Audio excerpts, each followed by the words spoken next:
Wachno bende budget inyalo ket mar mondo mi obed child friendly yo machalo nade. Un kaka mtoto ni bende kinde mathoth utiyo machiegni kod nyithindo. Lero ne nyathi ni gini wacho kama to mae gima seche moko winjo be ni ng'eyo kotudore koda kaka budget ringo. Mana kaka Walter wacho.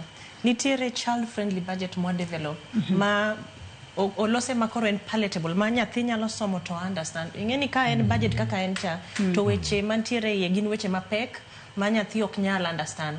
Lakini waloso budget e yo mayom mondo nyathi ka some to nyalo understand ni pesa mar sanitary towel en makama to chon e budget machielo cha en kama mondo nyathi nyalo question ni to be wanyalo mede kama or tabu ma wan go school chal kama e wach mar sanitary towel. Kaka mtoto news watiyo gi strategy ni mondo nyathi understand or get voice ne e gima chalo kaka budget. Nyaka wa actively educate nyathi about what the budget is.